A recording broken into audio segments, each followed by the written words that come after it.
Hello everyone. Before we start, make sure to like and subscribe to the channel, and leave a comment with where you're from and what time you're watching.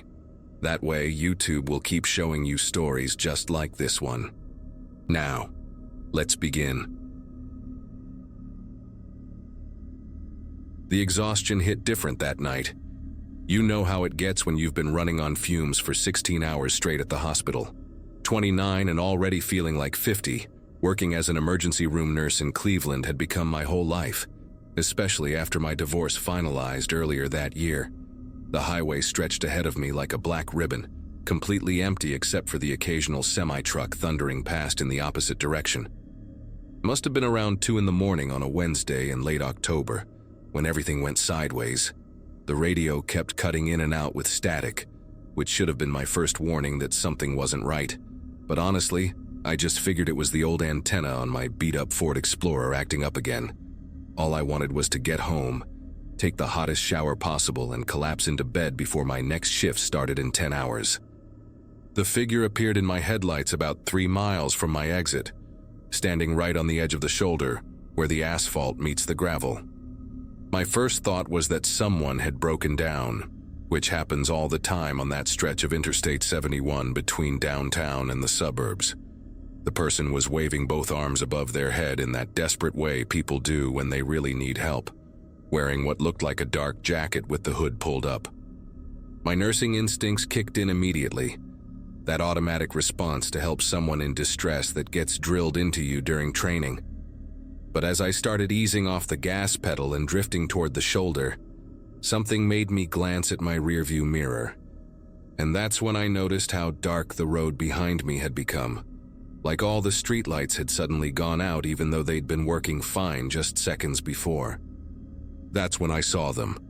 2 shapes emerging from behind the concrete guardrail on the passenger side, moving in this weird synchronized way that made every alarm bell in my head start screaming.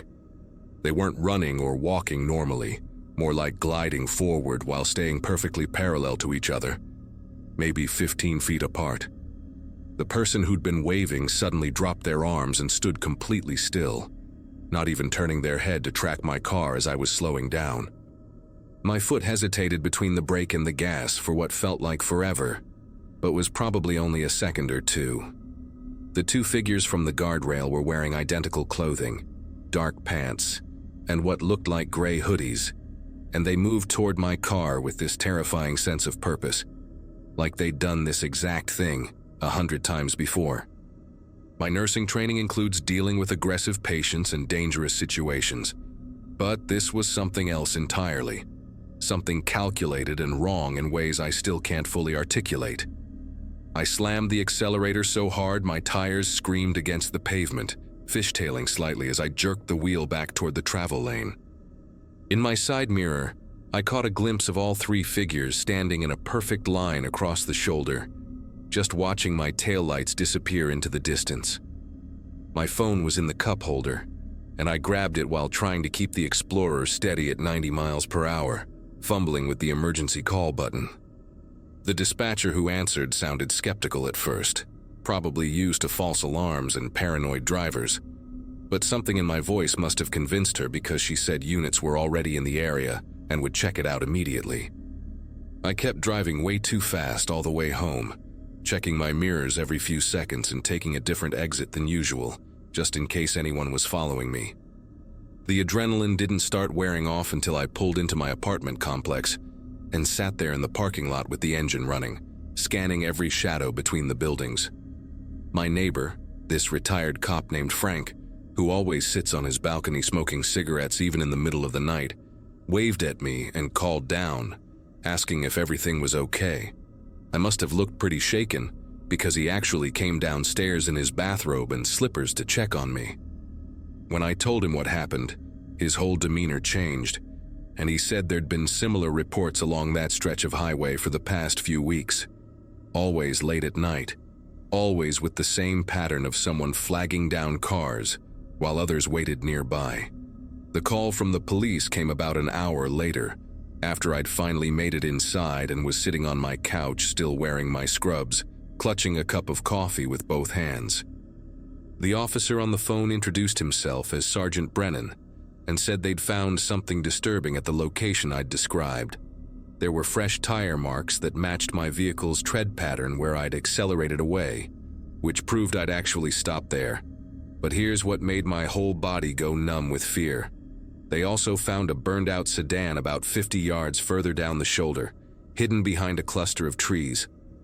The car had been reported stolen from a mall parking lot 3 days earlier, and inside they found personal items suggesting someone had been living in it, including maps of the highway system, with certain spots circled in red marker, my exit being one of them. Sergeant Brennan asked me to come to the station the next morning to look at some security footage they'd pulled from a traffic camera about a mile before where I'd stopped. When I got there, still exhausted but too wired to sleep anyway, they showed me grainy black and white video from earlier that same night. Around midnight, 2 hours before my encounter, the camera captured what looked like 3 people dragging something heavy from a van into the woods near that exact spot. The van didn't have plates, and the image quality was too poor to make out faces, but you could see them making multiple trips back and forth.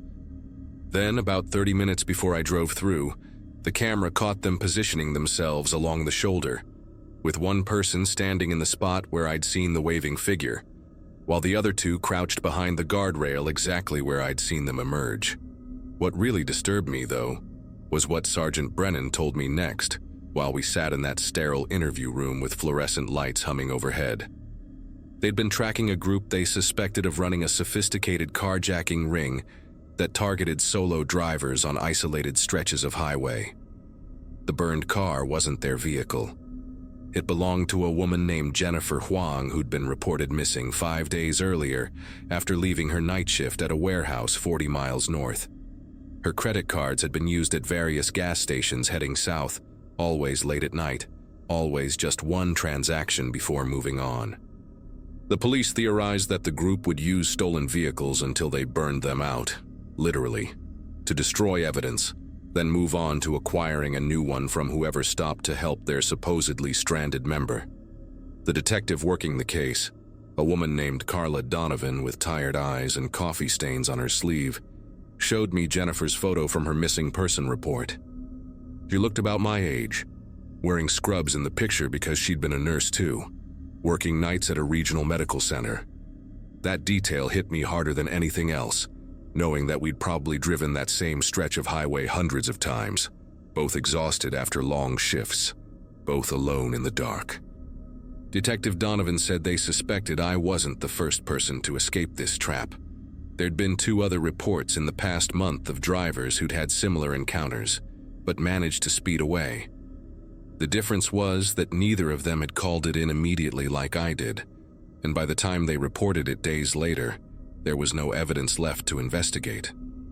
They kept me at the station for 3 more hours, going through every detail multiple times, having me mark on a map exactly where I'd seen each figure and which direction they'd moved. The forensics team had found footprints in the gravel that suggested at least 4 people had been present, not just the 3 I'd seen, which meant someone else had been watching from somewhere I hadn't even noticed. Detective Donovan mentioned that they'd also discovered a pattern in the timing. All the encounters happened on weeknights between midnight and 4 in the morning, when traffic was lightest and emergency response times were longest. She gave me her direct number and told me to call immediately if I remembered anything else, or if I noticed anyone following me, because sometimes these groups would fixate on the ones who got away. For the next 2 weeks, I completely changed my routine, taking different routes home, varying my schedule whenever possible, and always leaving the hospital with at least one other person walking to the parking garage. Frank, my neighbor, started checking on me every night when I got home, and I'd text Detective Donovan each time I arrived safely, which probably seemed excessive but gave me some peace of mind. Then, on a Monday afternoon, I got the call that they'd made arrests after pulling over a van on that same stretch of highway for a broken taillight. Inside were 4 people, including a woman who matched the description of the figure who'd been waving that night, along with rope, zip ties, and 3 different stolen license plates. They found Jennifer Huang's hospital ID badge hidden under the spare tire, along with personal items from at least 6 other missing persons cases spanning 3 states.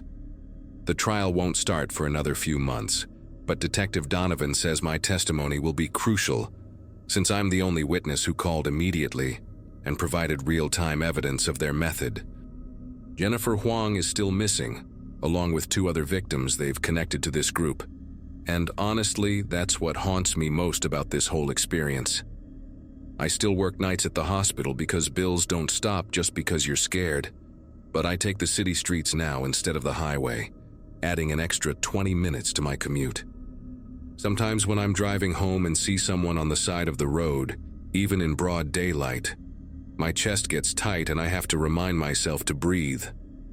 The thing that really stays with me, though, is knowing that if I'd stopped just a few seconds longer, if I'd actually gotten out to help like my instincts first told me to, I would have been another missing person case, another burned-out car on the shoulder, another nurse who never made it home from her shift.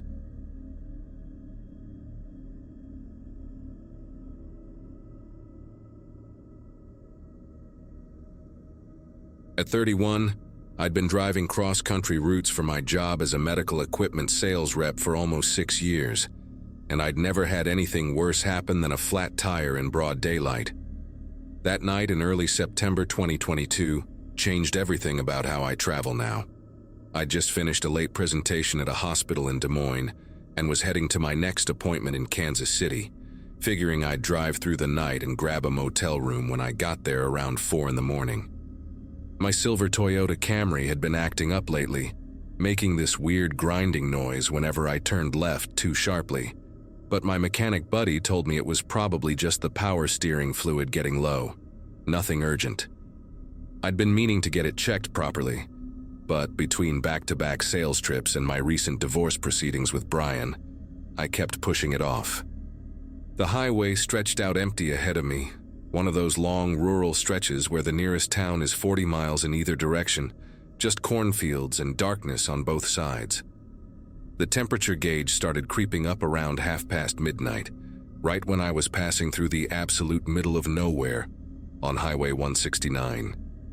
First, it just nudged past the center mark, which happens sometimes on long drives, but within 5 minutes it was climbing toward the red zone, and I could smell that distinct burnt sweet odor of overheating coolant. I pulled over onto the shoulder, my hazard lights clicking in rhythm with my quickening heartbeat, and killed the engine before any serious damage could happen. Steam started hissing out from under the hood almost immediately, creating these ghostly white wisps in my headlight beams that dissipated into the darkness. The silence hit me like a physical weight once the engine stopped ticking and pinging as it cooled down. No cricket sounds, no wind through the corn, just absolute stillness broken only by the metallic cooling sounds of my engine.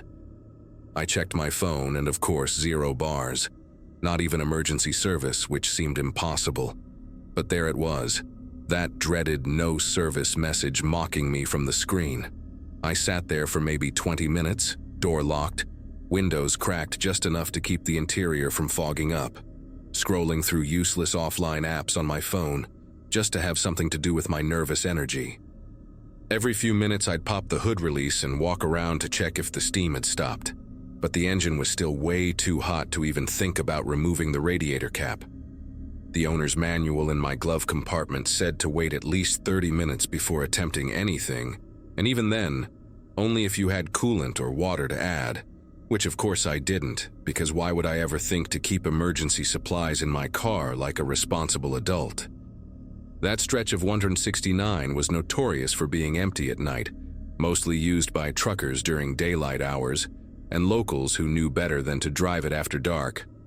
I'd passed maybe 3 vehicles in the last hour before breaking down, and that was during the relatively busy midnight hour. Now, approaching 1 in the morning, the chances of seeing another car were getting slimmer by the minute. The first hint of hope came as a faint glow on the horizon behind me, barely visible in my side mirror, just a slight brightening of the darkness that meant headlights were coming from several miles away. I actually said thank God out loud to myself and started rehearsing what I'd say to whoever stopped, already planning to offer them $50, just to follow me to the nearest gas station once my car cooled down enough to limp there. The lights grew steadily brighter, taking forever to close the distance, which made sense given how flat and straight the highway was in that area. As they got closer, I could make out that it was something big, definitely not a regular car, maybe a pickup truck or an SUV based on how high and widely spaced the headlights were. I turned on my phone's flashlight and got out of the car, standing by my open driver's door and getting ready to wave them down, figuring nobody could miss a woman standing next to a car with hazards going on an otherwise empty highway. The vehicle started slowing down about a quarter mile away, which gave me this huge wave of relief, because for a second there, I thought they might just blow past me like I wasn't even there. But then it kept slowing down, way more than necessary, crawling forward at maybe 5 miles per hour for the last 100 yards or so. The headlights were blinding me directly now, making it impossible to see anything about the vehicle itself except that it was definitely a van, one of those tall commercial types, maybe white or light gray from what I could glimpse around the light glare. It finally came to a complete stop directly across from me in the opposite lane, engine running rough and loud, like it needed a new muffler, or maybe had some kind of modification to make it sound more aggressive. The headlights stayed on full brightness, pointed right at me and my car, and I had to shield my eyes with my hand while waiting for someone to roll down a window or open a door. But nothing happened. The van just sat there maybe 15 feet away, engine rumbling in this deep, irregular rhythm that seemed to vibrate through the empty highway and into my chest. 30 seconds passed, then a minute, and still no movement from the van, no dimming of the lights, no window rolling down, nothing. I couldn't see through the windshield at all because of how the headlights were angled and how they were reflecting off my car's windows and chrome, creating this wall of harsh white light between us. I waved my phone flashlight in a friendly greeting motion and called out, "Hey, thanks for stopping," but my voice sounded thin and weak against the rumbling engine noise. When there was still no response, I took a few steps forward, thinking maybe they couldn't hear me, but then stopped myself because something about the whole situation was starting to feel wrong in a way I couldn't quite define.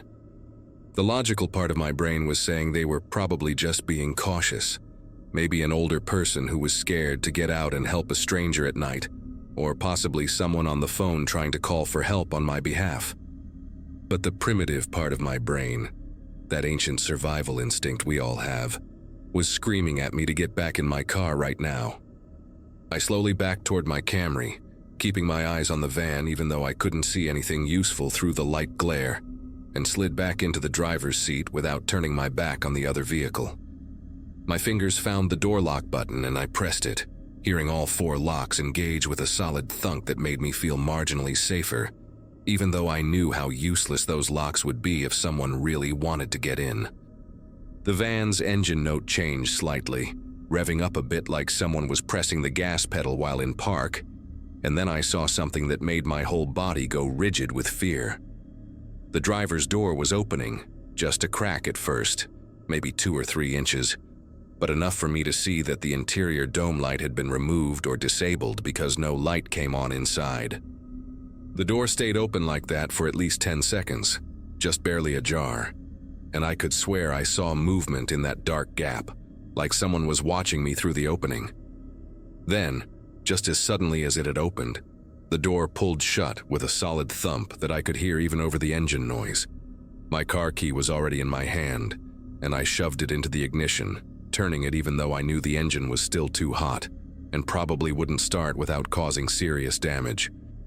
The starter motor whined in protest and the engine tried to turn over but couldn't quite catch, just making these horrible grinding sounds that I knew meant expensive repairs, even if I got out of this situation. The temperature gauge was still showing way too high, but I didn't care anymore because that van door opening had changed everything about what this was. I tried starting it again, pumping the gas pedal like that would somehow help, and this time the engine caught for maybe 2 seconds before dying with a shudder that shook the whole car. Through all of this, the van hadn't moved an inch, just sat there with its headlights burning into my retinas. But now I noticed something else that made my situation even worse. There was another set of headlights in my rearview mirror, coming up from behind me, moving slowly just like the van had done. This second vehicle, another large one from what I could tell, crept up and stopped about the same distance behind me as the van was in front, boxing me in completely on this narrow shoulder. Its headlights were on high beam too, filling my car with light from both directions, making me feel like I was on a stage under spotlights. I grabbed my phone again, desperately trying to get any signal, even just one bar to make an emergency call, but still nothing. I was holding it up toward the window, moving it around trying to catch any possible signal, when I heard car doors opening, not slamming shut but opening from both vehicles at the same time. Through the blinding light I could barely make out shapes, 2 figures from the van in front and at least one from whatever was behind me, all moving slowly and deliberately, not rushing but not hesitating either. They were staying just outside the direct beams of their own headlights, keeping to the shadows at the edges, where I could only see silhouettes and suggestions of movement.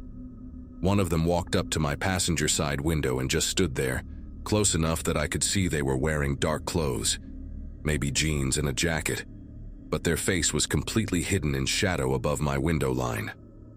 They didn't knock, didn't try the handle, just stood perfectly still like they were waiting for something.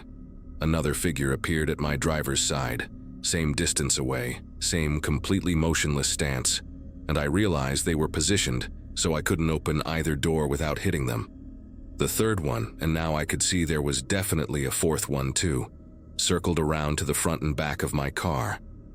I was completely surrounded, and they were all just standing there in absolute silence, not making any demands, not trying to communicate, just waiting. The only sound was the 2 engines idling, and my own ragged breathing that was fogging up the windows despite my efforts to control it. I had my phone ready to use as a weapon if needed, which sounds ridiculous now, but at the time it was literally the only thing I had besides my car keys. Then one of them, the one by my passenger window, lifted their hand and tapped on the glass with one knuckle. Just twice. Soft and almost polite. When I didn't respond, staying frozen in my seat with my fingers white-knuckled around my phone, they tapped again. Same pattern, same weird gentleness. The figure on my driver's side did the exact same thing at the exact same moment. 2 soft taps in perfect synchronization, like they had rehearsed it. That's when I knew this wasn't random. Wasn't just some group of criminals who happened upon a broken-down car. This was planned, coordinated, and they had probably done this before. My mind started racing through every option, ramming the van in front even with an overheating engine, trying to drive through the cornfield, screaming even though nobody would hear me, anything to break out of this trap. But before I could act on any of these desperate ideas, all 4 of them stepped back at the same time. Just one step, still maintaining their positions but giving me just enough space that I could theoretically open a door. The one in front raised their hand and made a rolling motion, like they were telling me to start my car and leave. I didn't need to be told twice and turned the key again, begging the universe to let my car start just this once, promising I'd never skip maintenance again, never ignore warning sounds, never drive alone at night through empty highways. The engine turned over once, twice, and then miraculously caught and held, running rough and making terrible sounds but actually running. The temperature gauge immediately shot to the red zone, but I shifted into drive anyway, ready to destroy the engine if it meant getting away from these people. But when I pressed the gas pedal, the car lurched forward maybe 3 feet and then died completely, all the dashboard lights going dark, even the hazard lights clicking off into nothing. The electrical system was completely dead, and this time I knew it wasn't coming back. The 2 vehicles that had trapped me suddenly killed their headlights too, plunging everything into absolute darkness. And for a moment I couldn't see anything at all, couldn't hear anything except my own heartbeat pounding in my ears. My phone screen was the only light source now, casting this weak blue glow inside my car, and I held it up trying to see what was happening outside. The 4 figures were gone, or at least I couldn't see them anymore, and for maybe 30 seconds nothing moved, nothing happened, just me sitting in my dead car in pitch blackness on an empty highway. Then both vehicles started up again simultaneously, their engines roaring to life but still no lights. Oh.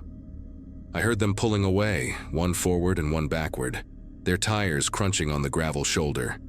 And within seconds, they were accelerating away in opposite directions, driving completely dark on the highway. I sat there shaking, unable to process what had just happened. Still expecting them to come back, still waiting for something horrible that never came. It took me another 10 minutes before I could make myself get out of the car and start walking, using my phone's flashlight to navigate the shoulder, constantly checking behind me every few steps. I walked for almost 2 hours before a state trooper found me, and when I told him what happened, he just nodded like he'd heard this before, and said there had been similar reports from that stretch of 169 over the past few months. They never found any evidence of who these people were, and the trooper told me I was lucky because 2 other drivers who'd broken down on that same stretch in the previous year hadn't been found for days, both of them discovered in their locked cars in various states of psychological trauma, unable or unwilling to explain what had happened to them during the missing time between their breakdown and when they were discovered. The investigators think it's some kind of group that targets vulnerable motorists, maybe doing it for intimidation, maybe for something worse that I was lucky enough to avoid by my car dying completely. I had to get therapy to deal with the nightmares, and even now, 2 years later, I can't drive at night anymore without having a panic attack. I take flights whenever possible, or I plan my routes to only drive during daylight hours with plenty of people around. What haunts me most isn't what happened, but what didn't happen, and what might have happened if my car hadn't died completely, or if I'd gotten out when they were standing around me. Sometimes I wonder if they're still out there on that stretch of highway, waiting for the next broken down car, executing their strange ritual for reasons I'll never understand.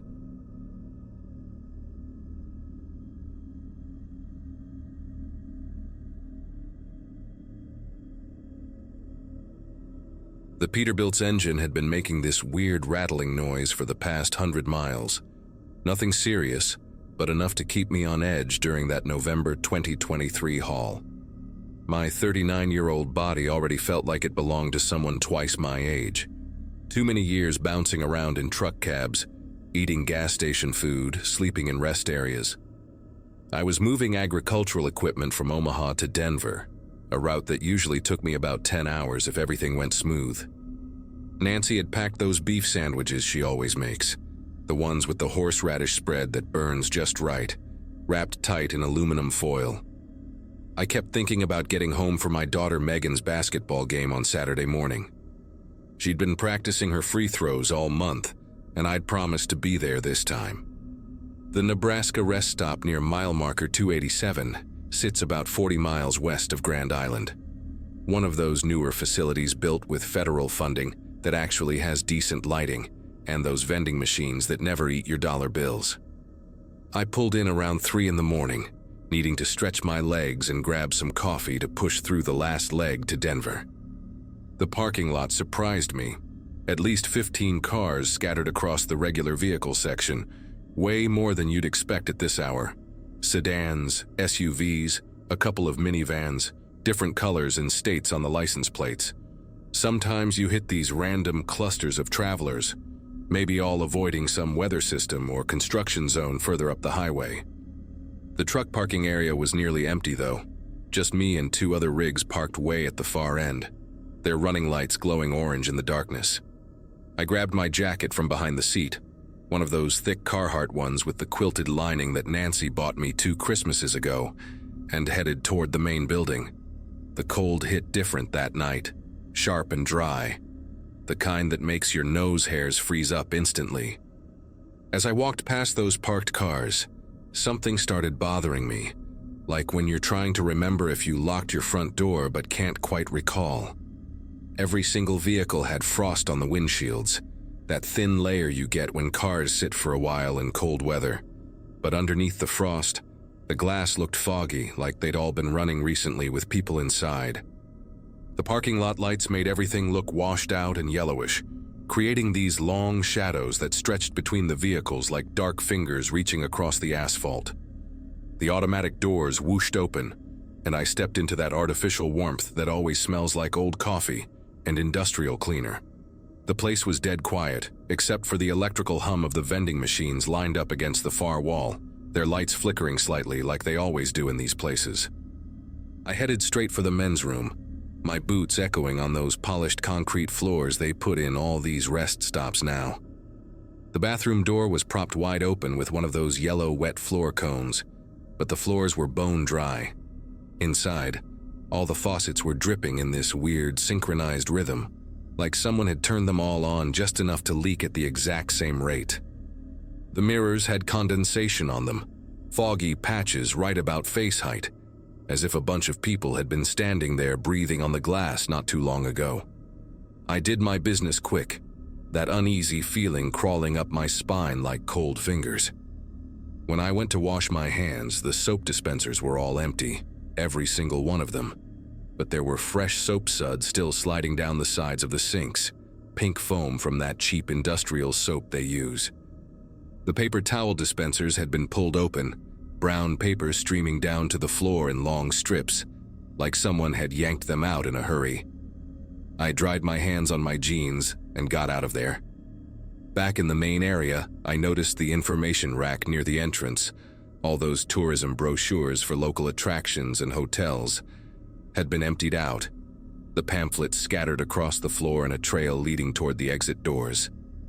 But what really got me was the vending machines. Every single item had been selected, the metal coils all turned to their endpoints, but nothing had dropped down.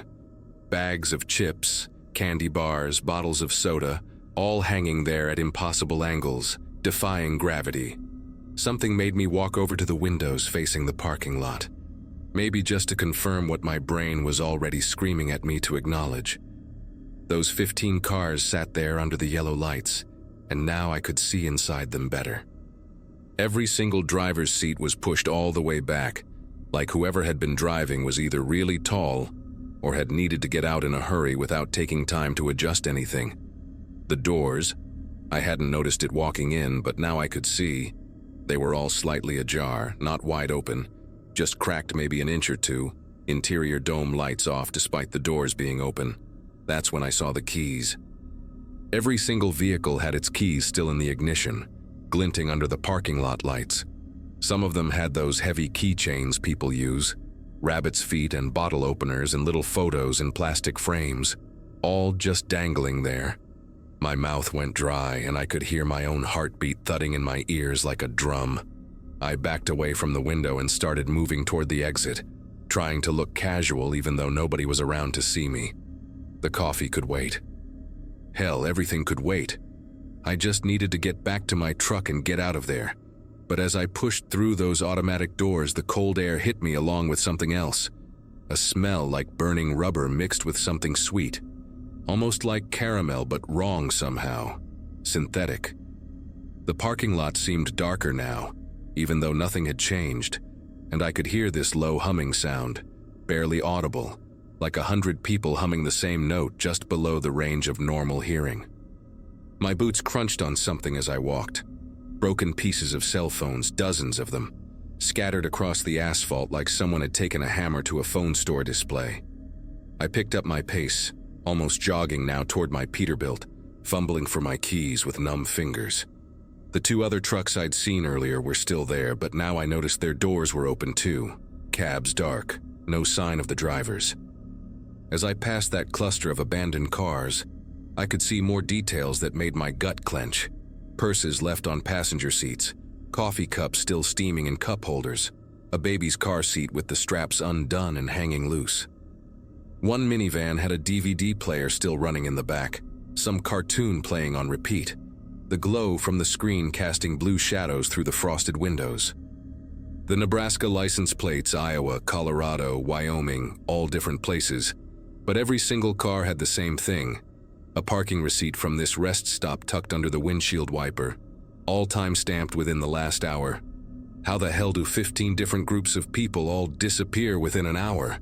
I reached my truck and grabbed the door handle, ready to climb up into safety, when I heard it, the distinct sound of car engines turning over, one after another, like dominoes falling. But nobody was starting them. I turned around slowly. my breath coming out in quick white puffs in the cold air, and watched as every single abandoned car in that parking lot came to life. Not roaring to life, just idling, that low purr of engines warming up. The headlights stayed off though, and the cars just sat there running in the dark like they were waiting for something. Then I noticed the steam starting to rise from their exhaust pipes, thick white clouds in the freezing air, but the smoke wasn't drifting away like it should. It was moving sideways, creeping along the ground toward my truck like morning fog. Except fog doesn't move with purpose, doesn't seem to reach for you. That's when the radios turned on. Every car radio, all at once, but not playing music or talk shows. It was voices, dozens of different voices all talking at the same time but not to each other, like recorded conversations played simultaneously. I could make out fragments as I stood there paralyzed. Someone ordering lunch, a woman singing happy birthday, a man arguing about a football game, a child asking to stop for the bathroom. Normal conversations, everyday stuff, but all cut up and overlapping in this horrible cacophony that made my teeth ache. The smell got stronger, that burnt rubber and fake sweet combination that made me want to gag. And underneath all those voices from the radios, I could hear something else. Breathing. Synchronized breathing, like when you're in a quiet room and suddenly become aware of your own breath. Except this was coming from inside those empty cars, from seats that I could clearly see had nobody in them. My hands finally found the truck door handle, and I yanked myself up into the cab, slamming the door behind me hard enough to rattle the whole vehicle. My fingers fumbled with the keys, missing the ignition twice before finally getting them in. The Peterbilt roared to life, that familiar diesel rumble that usually comforted me now sounding too loud, too obvious. Through my windshield, I watched as every single headlight in that parking lot flicked on at the exact same moment.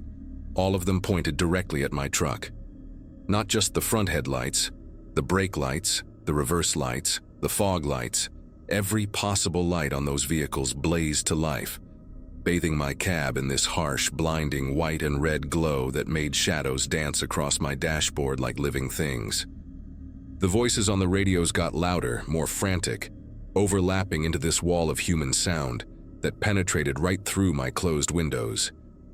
And then, just as I slammed the truck into gear, I saw them in my side mirrors, people standing behind each car, perfectly still, all facing my truck. But when I turned to look directly, nothing. Check the mirror again. They were there. Look back. Empty parking lot. I gunned it out of there, probably taking that exit turn faster than any 18-wheeler should. Tires screaming against the asphalt.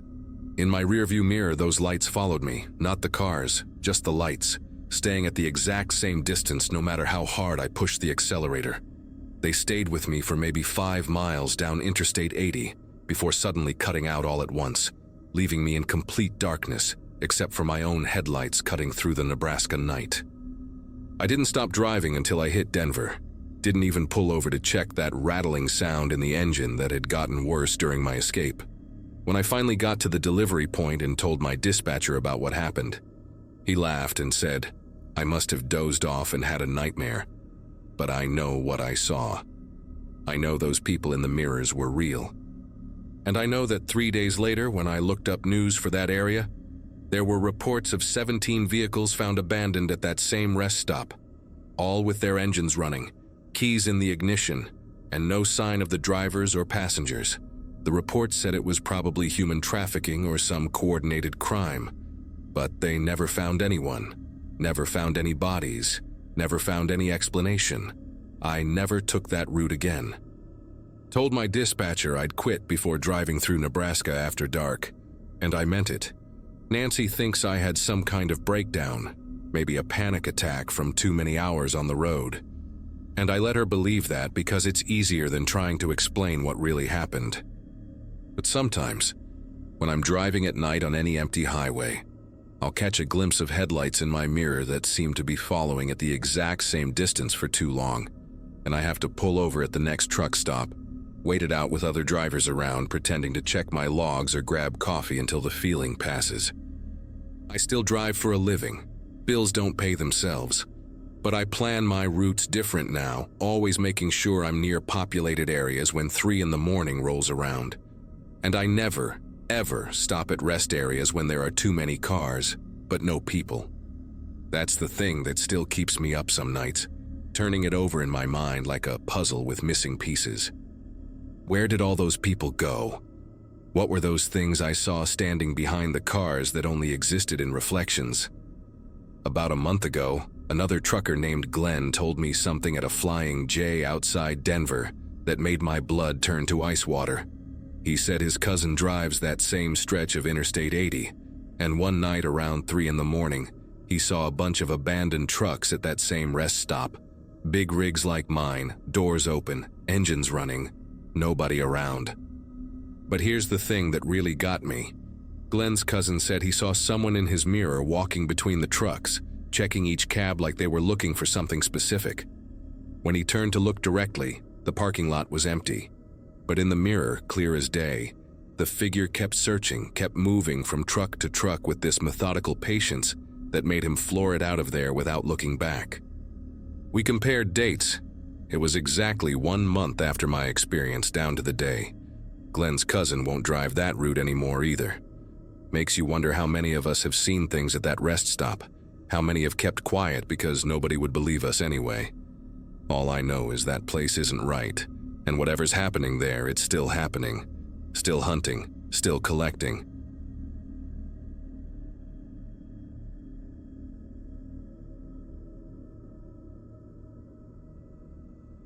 My headlights caught her in that strange way where everything else disappears into darkness.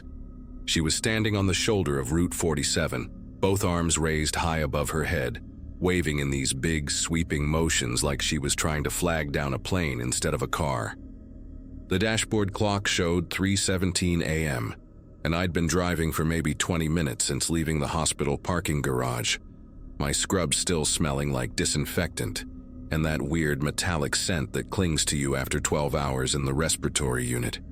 Being 29 means you think you're invincible, that nothing bad can happen to you, especially when you've dealt with life and death situations all night. But seeing this woman out there, completely alone on this stretch of highway that runs through nothing but abandoned warehouses and overgrown fields, made something in my chest tighten up. I remember gripping the steering wheel harder, my knuckles going white while I debated what to do. The rational part of my brain was screaming at me to keep driving, to call 911 once I got further down the road. Let someone else deal with it. But she looked so desperate, and I kept thinking about my sister Katie, how she'd broken down on a similar road last year, and nobody stopped for 3 hours. The woman was wearing dark clothes, a navy blazer that looked expensive even from a distance, nice jeans, not the kind of outfit you'd expect from someone dangerous. Her blonde hair was shoulder length, neat despite the wind from passing semis, so I did what I probably shouldn't have done. I slowed down, checked my mirrors for any other cars lurking nearby, and pulled over about 50 feet ahead of her, keeping my engine running and my phone in my lap with 911 already dialed but not yet called. She jogged up to my passenger window, and I only rolled it down about 3 inches, just enough to hear her speak. Up close, she was maybe 45, with one of those faces that probably looked younger in better lighting. Her makeup was perfect though, which struck me as odd for someone stranded at 3 in the morning. No smeared mascara from crying, no signs of distress on her face at all. She smiled at me, this calm, almost serene expression that didn't match the frantic waving from moments before. "Thank you so much for stopping," she said, her voice steady and pleasant, like we were meeting at a coffee shop instead of on a dark highway. My car broke down about a mile back, and my phone died. I just need a ride to the next exit where I can call someone. Her explanation made sense, but something about her demeanor set off every alarm bell in my head. Still, I unlocked the door. God knows why. Maybe because turning away someone who looked so normal, so put together, felt cruel. She slid into the passenger seat with this fluid grace, closing the door gently behind her, and immediately the car filled with her perfume, something floral and heavy that reminded me of funeral homes. I pulled back onto the highway, accelerating slowly while trying to make conversation to ease my nerves. Asked her what happened to her car, and she said something vague about the engine making weird noises before it just stopped. Asked where she was headed before breaking down, and she said she was visiting family but didn't specify where. Every answer was like that, polite, reasonable on the surface, but completely empty of any real information. The next exit was only about 10 miles away, but those were going to be the longest 10 miles of my life. I kept glancing at her in my peripheral vision, and she just sat there, hands folded neatly in her lap, staring straight ahead through the windshield with that same subtle smile playing at the corners of her mouth.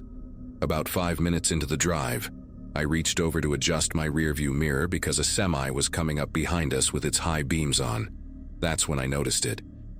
The side mirror on the passenger side showed the empty seat, just the beige fabric of my car's interior, the seatbelt hanging loose, nothing else. But she was right there. I could see her in my peripheral vision, could smell that overwhelming perfume, could hear her breathing in this measured, deliberate way. My brain tried to rationalize it. Maybe it was the angle, maybe the darkness was playing tricks, maybe I was more exhausted than I thought. I adjusted the mirror slightly, tilted my head different ways, but no matter what I did, the reflection showed an empty seat.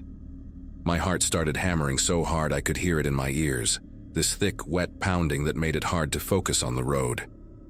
"Is everything all right?" she asked, and her voice sounded different now, lower, with this weird echo quality like she was speaking from the bottom of a well.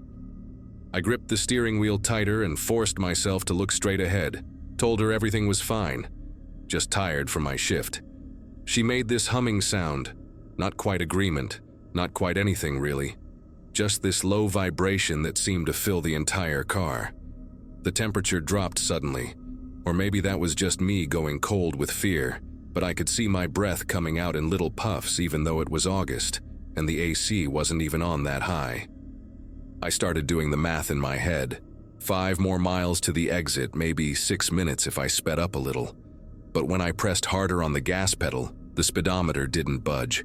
We were still going exactly 55, no matter how hard I pressed down. That's when she started talking. Not to me exactly, but just talking in this monotone voice about the strangest things. "People leave pieces of themselves everywhere they go," she said, her head still facing forward, never turning to look at me. "In their cars, in their homes, in the places they work. Little fragments of who they are, what they've done, what they're going to do. Sometimes those pieces get picked up by others. Sometimes they get carried forward." I had no idea how to respond to that, so I just kept driving, watching the mile markers pass by with agonizing slowness. She continued, "You left something at the hospital tonight. Not equipment, not belongings, something else. And now you're carrying something that isn't yours." My mouth went completely dry. I wanted to ask her what she meant, wanted to scream at her to get out of my car, but my voice wouldn't work. It was like my throat had sealed itself shut. The exit sign finally came into view. Exit 42, with a gas station logo and a promise of food and lodging. Relief washed over me so intensely that I almost sobbed. I put on my turn signal, started to ease into the exit lane, and that's when she placed her hand on the dashboard. Not on my arm, not reaching for the wheel, just flat against the dashboard. Her hand was wrong. The fingers were too long, bent at angles that shouldn't have been possible, and the skin had this translucent quality where I could see dark veins pulsing underneath. "Not this exit," she said calmly. "The next one." But there was no next exit for another 15 miles. I knew this highway like the back of my hand, had driven it hundreds of times. My foot moved to the brake anyway, started to slow down for the exit, and she made this clicking sound with her tongue, sharp and disapproving like you'd make at a misbehaving dog. I jerked the wheel hard to the right, tires screaming as I veered into the exit lane despite her protests. The moment I did, she went completely silent. Not just quiet. It was like all sound in the car had been sucked out, creating this vacuum that made my ears pop painfully. I risked a glance at the passenger seat and found it empty. Completely. Absolutely empty. The seatbelt was still buckled somehow, stretched across nothing, and that overwhelming perfume smell had vanished instantly. But the passenger door was hanging wide open, swinging back and forth even though we were moving at 40 miles an hour. The interior light was on, illuminating the seat, and there was something lying there. A phone. At first I thought she'd left her phone behind, but as I pulled into the gas station parking lot with shaking legs, I realized it looked exactly like mine. Same case, same cracked corner from when I dropped it last month. Same hospital parking sticker on the back. I slammed on the brakes under the bright canopy lights of the gas station, my real phone still in the cup holder where I'd left it. But this other phone, this duplicate, was lit up and active. The screen showed my GPS app tracking my exact location in real time, following the little blue dot that represented my car. The location history showed everywhere I'd been that night. The hospital, the route I'd taken, even the spot where I'd picked her up. But there were other locations too, places I'd never been, timestamps for the future, for later today, tomorrow, next week. Places called Riverside Memorial Gardens, Bennett Funeral Home, plots with numbers instead of names. My throat constricted as I picked up the phone with trembling fingers, and that's when I saw the last destination programmed into it, set for 4:47 a.m., just 20 minutes from now. It was my apartment address, but the label on it simply said, "Collection Point." I threw both phones onto the passenger floor and ran into the gas station, practically colliding with the glass doors in my panic. The teenager behind the counter looked up from his phone, startled by this woman in wrinkled scrubs bursting in like a maniac. I must have looked insane, trying to explain that someone had been in my car but wasn't really there, that she'd left a phone that was mine but wasn't mine. He just stared at me, suggested maybe I should call the police, which I did. 2 officers showed up about 10 minutes later, probably expecting to deal with a psychiatric case or someone high on something. They checked my car, found the duplicate phone right where I'd thrown it, and their expressions changed immediately. Turns out, they'd been getting similar reports all week. Women picking up other women on various highways around the state, always late at night, always with the same story about a broken-down car. The passengers would vanish, leaving behind these duplicate phones with disturbing GPS data. 3 of the women who'd reported it had died within days. Sudden brain aneurysms, unexplained organ failure, things that shouldn't happen to healthy people in their 20s and 30s. The officers took the duplicate phone as evidence and followed me home, insisted on checking my apartment before I went in. Everything looked normal, nothing out of place, but I couldn't shake the feeling that something fundamental had changed. I called in sick for the next week, stayed with my sister Katie in another state, trying to make sense of what happened. The duplicate phone was never explained.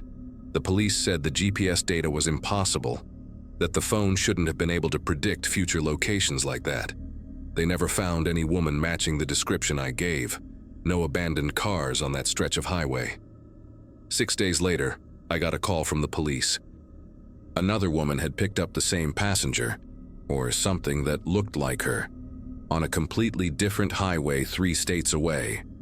That woman didn't make it to the gas station. They found her car on the side of the road, engine still running, both doors open. 2 phones in the front seat showing the same impossible GPS data. She was in the driver's seat, unconscious but alive, and when she woke up in the hospital, she had no memory of the last 3 years of her life. Just gone, like they'd been deleted. I still work at the hospital, still drive home late at night, but I never stop for anyone anymore. And sometimes, when I'm checking my GPS, I see locations I've never been to flash across the screen for just a second before disappearing. Places I hope I'll never have to visit, at least not while I'm still breathing.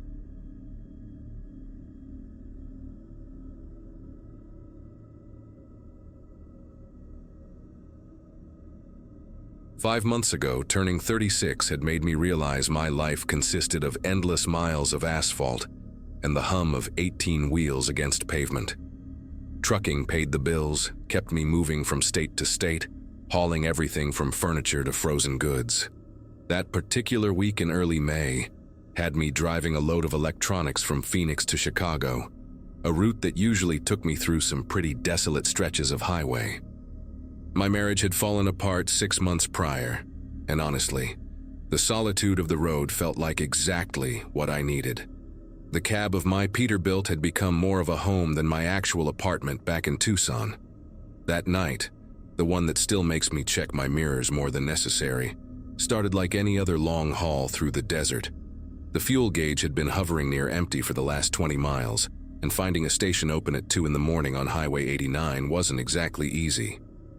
When the faded Shell sign finally appeared through the darkness, glowing like a beacon against the black desert sky, relief washed over me. The place looked ancient, one of those stations that probably hadn't been renovated since the 70s, with just 2 pumps and a small convenience store attached. No other vehicles sat in the lot, which wasn't unusual for that hour and location. The fluorescent lights buzzed and flickered, casting an uneven glow across the cracked concrete. I pulled the rig in carefully, mindful of the tight space, and killed the engine. The sudden silence felt heavy, broken only by the ticking of cooling metal and the distant hum of the store's ancient air conditioning unit, struggling against the desert heat. I grabbed my wallet from the center console and climbed down from the cab, my joints protesting after 4 hours of straight driving. The desert air hit me immediately, still warm despite the early hour, carrying that distinctive smell of creosote and dust. My boots crunched against loose gravel as I walked to the pump, the sound unnaturally loud in the stillness. Through the store window, I could make out the silhouette of someone behind the counter, barely visible through the grime-covered glass. The pump itself looked older than me, one of those analog models where you could actually hear the fuel rushing through the hose. I started filling up, leaning against the truck while the numbers slowly climbed on the display. 40 gallons, 50, 60. Big rigs drink fuel like nothing else, and this would probably cost me close to $300. Inside the store, the clerk hadn't moved once since I'd arrived. Even from outside, I could tell something was wrong with his posture, the way he stood rigid behind that counter, his head slightly tilted like he was listening for something. The fluorescent light above him kept cutting out for split seconds, making him appear and disappear like frames missing from an old film reel. When the pump finally clicked off at 78 gallons, I hung up the nozzle and headed toward the door. The closer I got, the more details I could make out through the window. Young guy, maybe early 20s, wearing a faded red Shell uniform that hung loose on his thin frame. His face was pale, almost gray under those harsh lights, and his eyes kept darting to the door, then back to the counter, then to the door again. The bell above the entrance gave a weak chime as I pushed inside, and the kid practically jumped out of his skin. "Just the diesel," I said, trying to keep my voice casual despite the weird vibe in the place. The store smelled like old coffee and something else, something metallic that reminded me of blood, but could have been rusty pipes. The kid nodded quickly, his fingers trembling as he punched numbers into the ancient register. His name tag read Aaron in faded letters, and up close I could see dark circles under his eyes, like he hadn't slept in days. Behind him, a security monitor showed grainy footage of the parking lot, but the screen kept jumping and distorting, making it impossible to see anything clearly. $312.47, Aaron whispered, his voice barely audible. His eyes flicked to the door again, then to me, then back to the door. I handed him my credit card, and when our fingers brushed during the exchange, his skin felt ice cold despite the warmth of the night.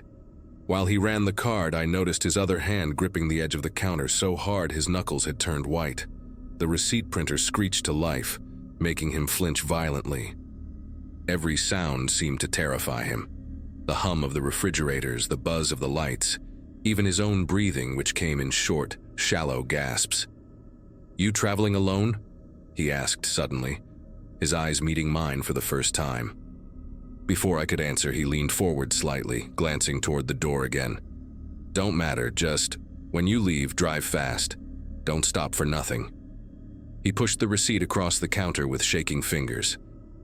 I was about to ask what he meant when he grabbed my wrist. His grip was desperate, urgent. "And don't open that door again," he whispered, his voice cracking. Once you're out, just go, please." The intensity in his eyes made my chest tighten. This wasn't some joke or local trying to mess with an outsider. I pulled my hand back, pocketed the receipt, and headed for the door without another word. Whatever was happening here, the kid's fear was real enough to make me want to get back on the road immediately. The bell chimed again as I pushed outside, and I heard Aaron let out a sound behind me, something between a whimper and a prayer. The walk back to my truck felt longer than before, the darkness beyond the station's lights seeming to press in from all sides. I climbed up into the cab quickly, locked the doors, and started the engine. The diesel rumbled to life, a comforting sound after the strangeness inside that store. I was just putting the truck in gear when I heard it. A soft knocking on the glass of the passenger door. 3 deliberate taps, patient and measured. My head snapped toward the sound, but the parking lot lights didn't reach that side of the cab. All I could see in the window was blackness. Then a voice, clear despite the running engine, came from outside the passenger door. "Come on, Richard, open up. We need to talk." My entire body went rigid. Richard. That voice had just said my name.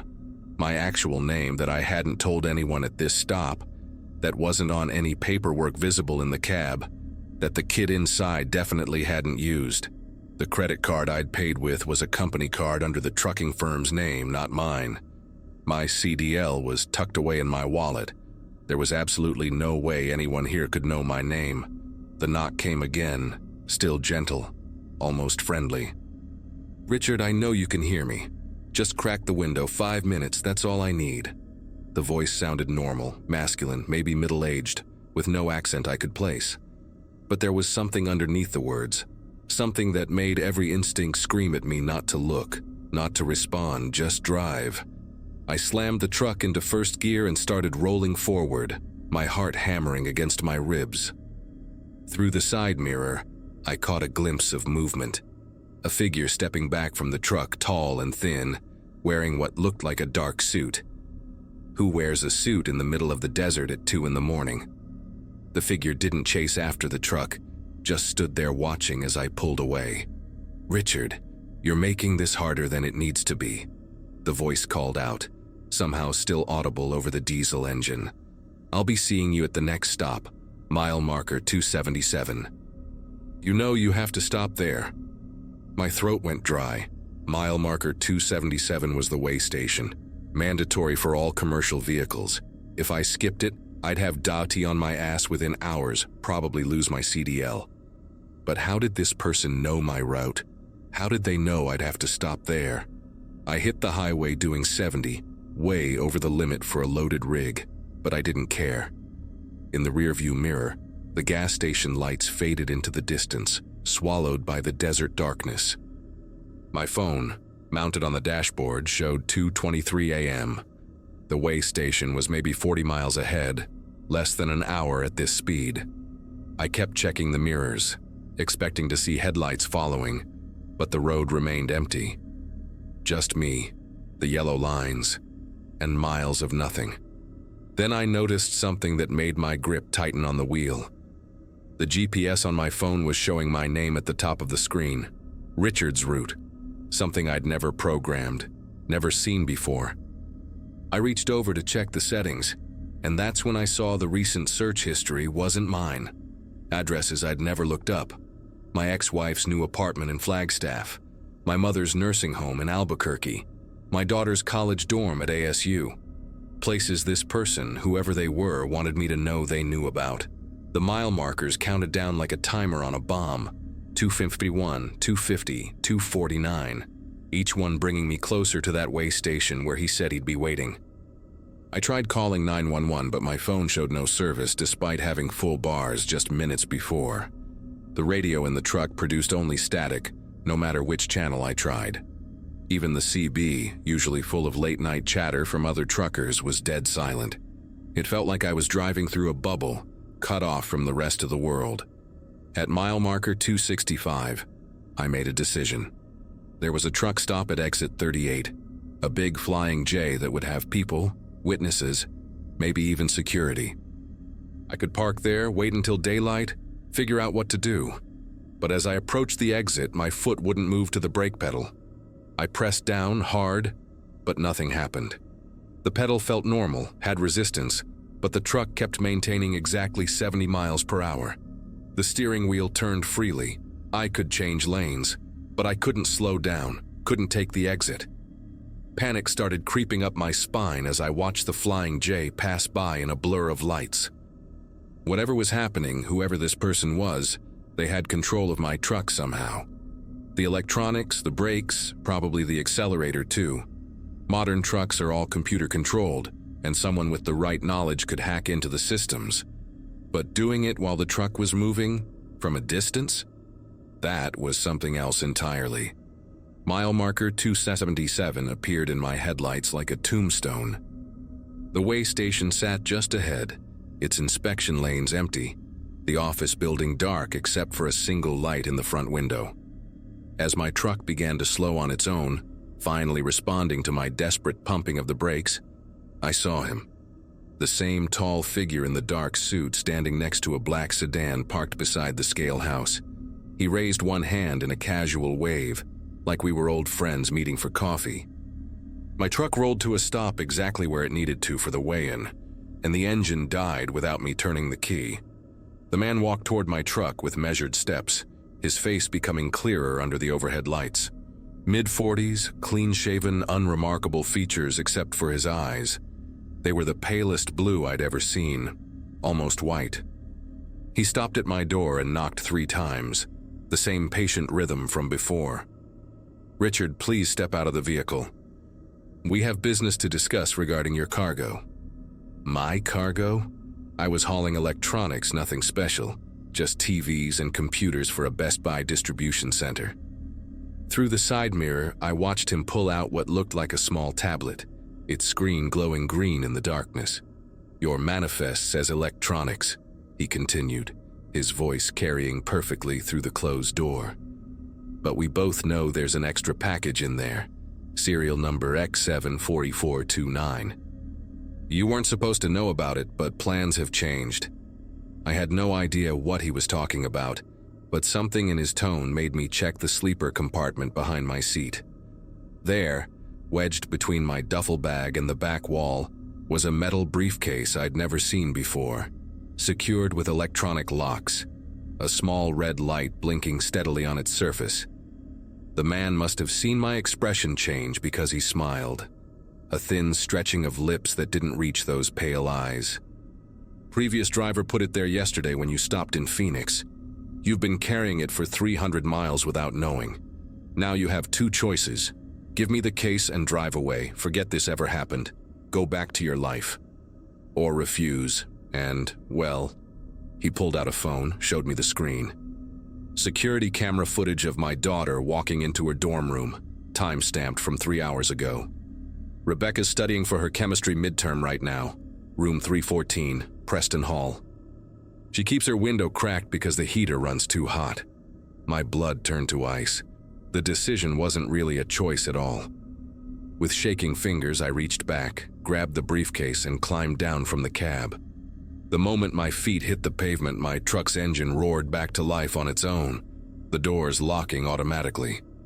I handed him the case, and he examined it briefly, checking the seals, verifying something on his tablet. "Smart man," he said, already walking back to his sedan.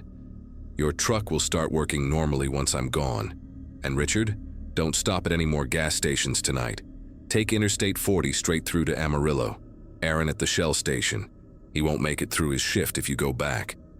The sedan pulled away, disappearing into the desert darkness, and true to his word, my truck returned to normal.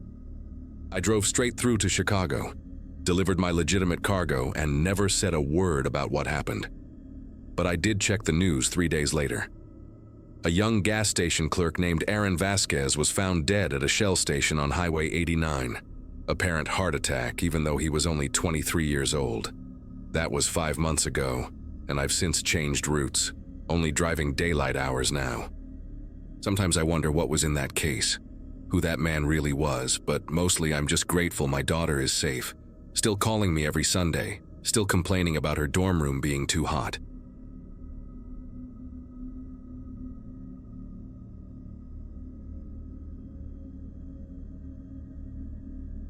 The CB radio in my Ford pickup hadn't picked up another driver for hours, just static echoing through Copper Canyon's winding roads. Sandra had called me 2 days earlier about clearing out the rest of my stuff from her place in Utah. Apparently her new boyfriend needed the garage space. Fine by me. I'd been making these furniture runs every few months since the divorce papers were signed, and this Monday night in March was just another trip with another loaded trailer swaying behind my truck. The canyon walls rose up on both sides, ancient rock formations that blocked out most of the sky, except for a narrow strip where clouds covered any trace of moonlight. My supervisor at the warehouse had given me until Wednesday to get back, which meant I could take the old canyon route instead of dealing with the interstate construction zones. 14 hours into the drive, running on nothing but gas station coffee and whatever energy drinks I could find, I kept checking my mirrors to make sure the trailer stayed centered on these sharp curves. A woman's voice suddenly cut through the static on Channel 19, each word coming through clear despite the interference around the edges. "Hello, can anyone hear me? There's been an accident. We need help. Please, if anyone can hear this, we're just off mile marker 17, about 50 feet down the embankment on the north side. My husband's unconscious and I think his leg is broken. The car rolled twice before it stopped. Please, somebody help us." Something about her tone made my skin prickle. She sounded like she was ordering takeout, not reporting that her car had just tumbled down a mountainside. The calmness in her voice, the way she rattled off those specific details without any panic or tears, it all felt rehearsed somehow. But 40 miles from the nearest town, with these canyon walls blocking any cell signal, you couldn't just drive past someone asking for help. I grabbed the handset while navigating another hairpin turn, knowing mile marker 17 was maybe 3 miles ahead based on the last sign I'd noticed. Against every warning bell going off in my head, I pressed the talk button. "This is eastbound traffic on 19. I hear you loud and clear. I'm about 3 miles out from marker 17. Hang tight, I'm coming to help. Can you tell me what color your car is? Any injuries besides your husband?" My voice echoed back through the speaker for a second before she responded, and when she did, there was this weird delay, like she was thinking about each word before saying it. "Thank you so much for responding. It's a silver sedan, a newer model Toyota. The front end is completely smashed in. I'm okay, just some cuts and bruises, but my husband, he won't wake up. There's blood coming from his head, and his left leg is bent at an angle that doesn't look right. Please hurry." The transmission cut out with a sharp click, and I pushed harder on the accelerator, making the trailer lurch dangerously on the next curve. Something kept nagging at me, though. She never said her name, never mentioned trying to flag down other cars, never asked me to call for an ambulance once I got to somewhere with cell service. Mile marker 16 flew past my window, and I started scanning the shoulder for any sign of an accident scene, my high beams cutting through the darkness ahead. When 17 finally appeared in my headlights, I pulled over as far as I could without risking the trailer sliding off the narrow shoulder, grabbed my flashlight from under the seat, and stepped out into the cold mountain air. The silence hit me immediately. No sound of settling metal, no hiss of a damaged radiator, nothing but the tick of my own engine cooling and the wind whistling through the canyon. I walked along the guardrail, sweeping my flashlight beam down the embankment on the north side, and that's when I saw them. Fresh tire marks on the asphalt, leading straight toward the edge. The guardrail had a decent-sized dent in it, with white paint transfer that looked recent, and when I leaned over to look down, I could see broken glass scattered across the rocks about 20 feet below. But beyond that, nothing. A silver Toyota. No injured passengers, just empty darkness stretching down into the canyon. I spent the next 20 minutes climbing down that embankment, using my flashlight to check every possible spot where a car could have landed. The broken glass formed a trail that led about 50 feet down, exactly where she'd said, but then it just stopped. No skid marks in the dirt, no crushed bushes, no oil stains on the rocks, nothing to indicate a 2-ton vehicle had rolled through here. My boots kept slipping on the loose gravel, and twice I had to grab onto the scraggly pine trees growing out of the cliff face to keep from tumbling down myself. The whole time, I kept thinking about how specific her description had been, how she knew exactly how far down they'd gone. When I finally climbed back up to the road, winded and covered in dirt, I found another driver had stopped behind my truck, an older guy in a Peterbilt who'd seen my hazard lights. "Everything all right, buddy?" he called out, walking toward me with his own flashlight.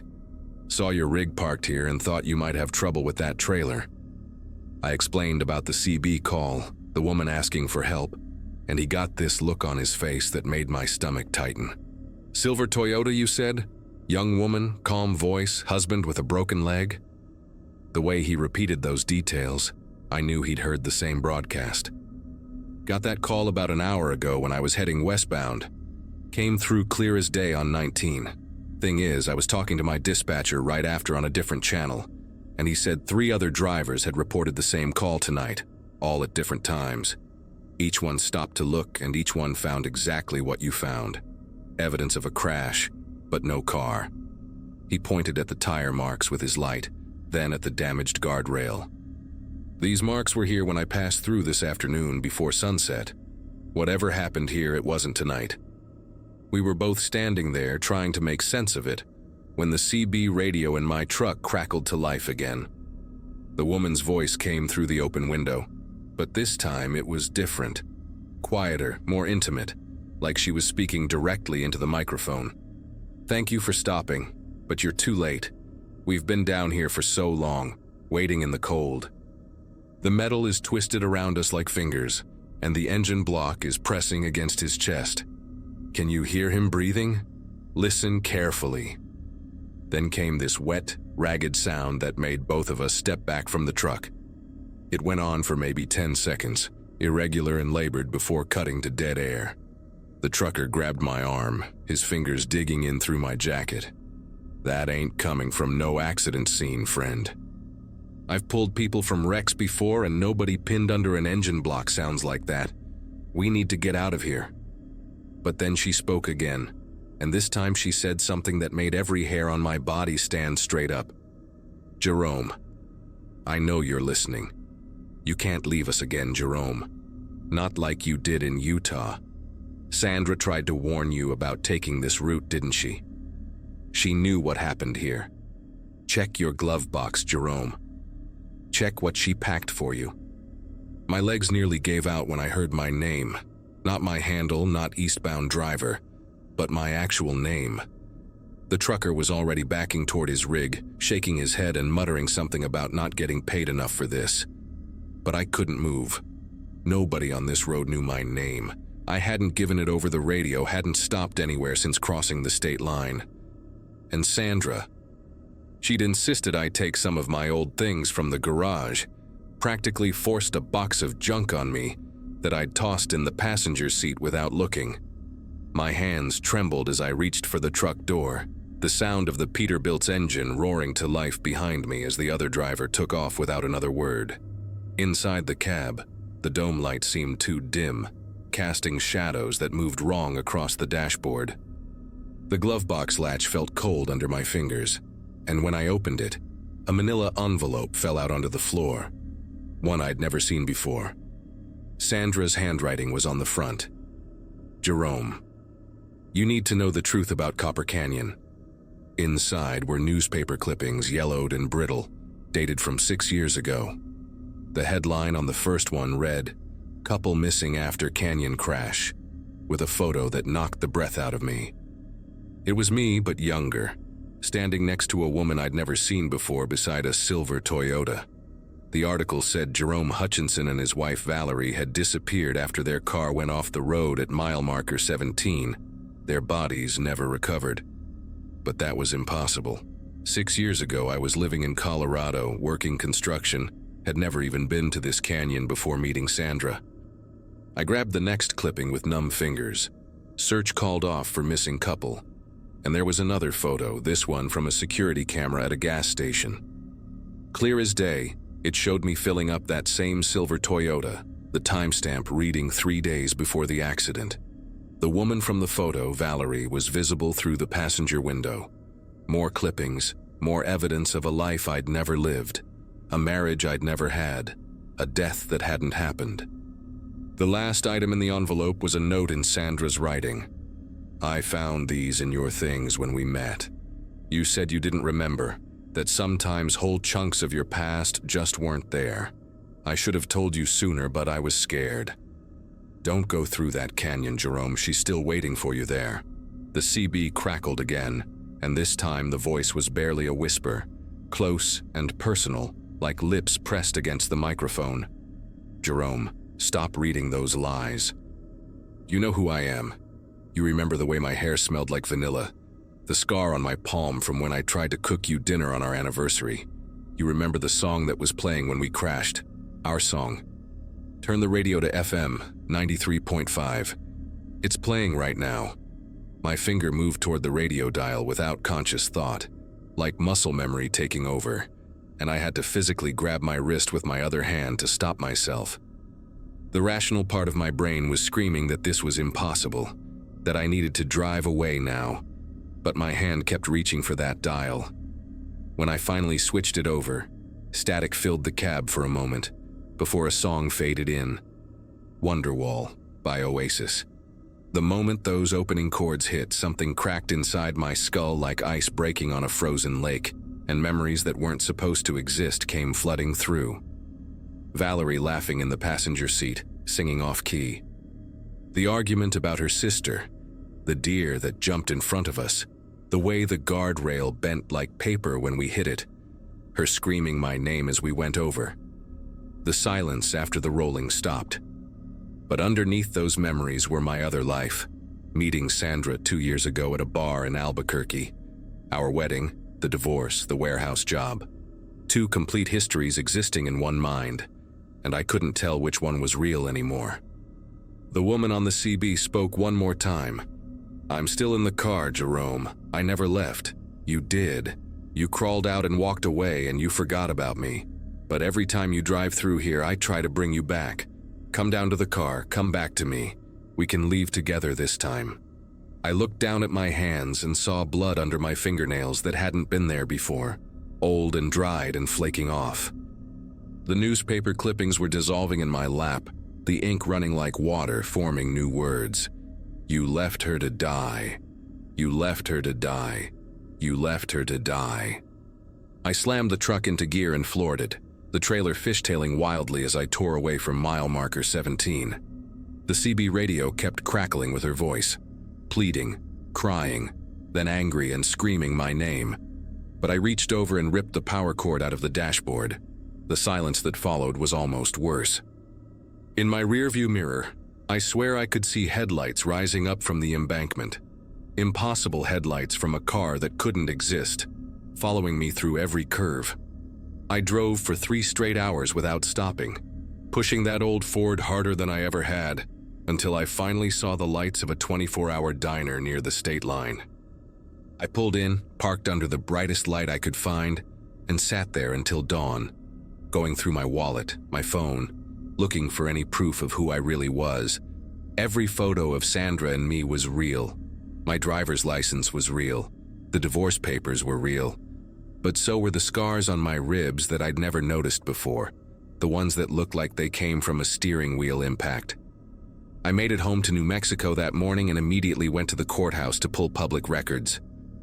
Jerome Hutchinson, my name, my social security number, had no death certificate, no missing person report, no record of ever being married to anyone named Valerie. But I found something else in the newspaper archives from 6 years ago. A small article about an unidentified woman's body found in a ravine near Copper Canyon, discovered by hikers months after an apparent car accident. Silver Toyota, partial plate matching what would have been mine if I'd lived in Utah then.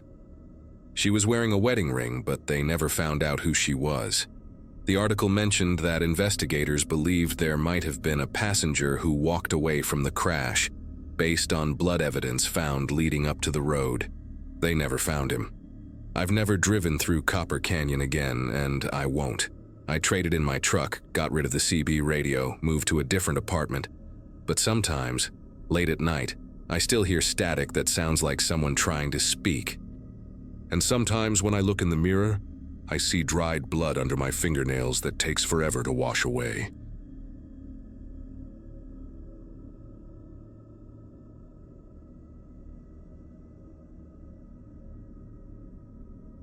The night had bled into early morning by the time I clocked out from the hospital.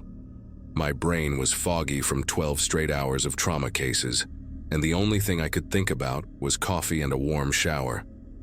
The city was still asleep when I started driving home, and for the first few miles, everything felt routine. Then my GPS screen blinked, froze, and restarted with that soft chime I'd heard 1,000 times before. Only this time, it never came back online. I figured I knew the way well enough, but somewhere after the second intersection, I must have turned onto the wrong road. It did not look like any road I had taken before. The asphalt gave way to cracked pavement and then to gravel, flanked by tall weeds that brushed the sides of my car. The sky had started to pale, but there was no hint of dawn warmth, just that dull bluish light that makes everything look abandoned. The radio was dead too. Nothing but static. I kept telling myself it was fine, that I'd hit the highway again soon.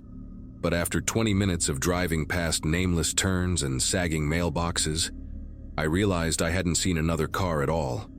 When the gas light blinked on, I finally spotted a small gas station just ahead, a single row of pumps, a flickering sign, and a convenience store with the metal shutters halfway down. The lot was empty. I pulled in anyway, parked near the pumps, and stepped out to stretch my legs. The air was colder than I expected, the kind of damp chill that clings to you even through your scrubs. I tried opening my phone's map again, but it showed me floating in a gray void, no roads, no landmarks. That's when I noticed the houses behind the station. They were lined along the opposite side of the road, maybe half a dozen of them, all spaced far apart. Every single one had its lights on. Porch lamps, living room windows, even bedrooms glowing behind drawn curtains. And every front door I could see stood wide open. At first, I thought it was some kind of small-town quirk, maybe early risers or night shift workers like me. But there was no sound, no cars, no dogs, no movement at all. The air felt too still, like the world had paused mid-breath. I stood there for a long minute just staring at those houses.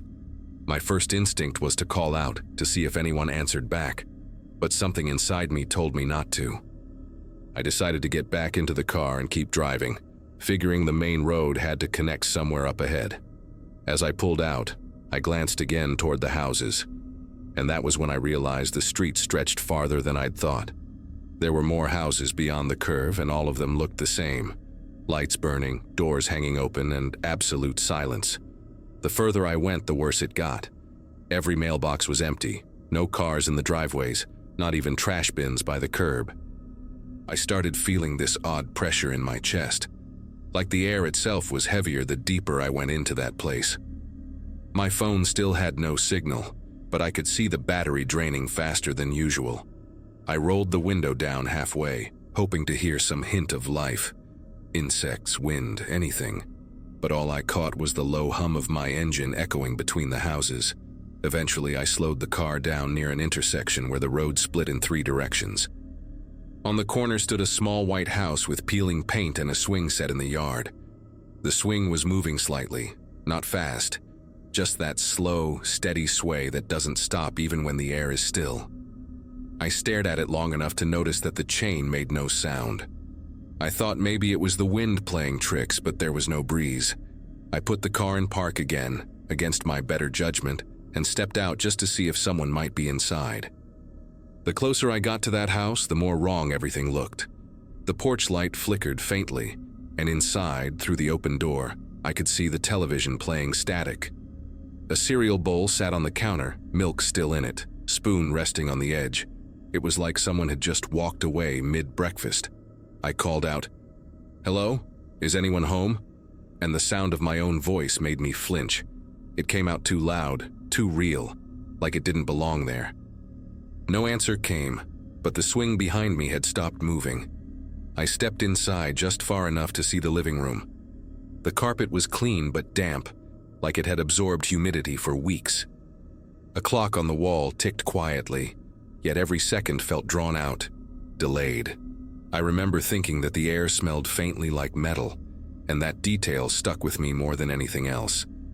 I called out again, softer this time, but my voice didn't carry far. There were family photos on the wall. 2 kids, a man in work clothes, a woman with dark hair, but all of the frames faced slightly downward, as if someone had adjusted them that way on purpose. A noise came from deeper inside the house, something light, like a foot dragging over linoleum. I froze in the doorway and listened. It happened again, slower, almost deliberate. My first thought was that someone needed help, but then I noticed the hallway lights turning off one by one, from the far end toward me. Each bulb dimmed with a faint pop, until only the living room lamp remained. My pulse hammered in my ears. I took a slow step backward toward the porch, trying not to make a sound, and that was when I saw movement in the reflection of the television screen. It wasn't clear enough to make out a person, more like a shape standing halfway down the hall. It didn't move toward me. It just stood there, outlined by the last flicker of light before the living room lamp blinked out completely. I stumbled outside, nearly tripping over the porch steps, and ran to my car without daring to look back at the door. When I slammed the door shut, the automatic headlights illuminated the front of the house.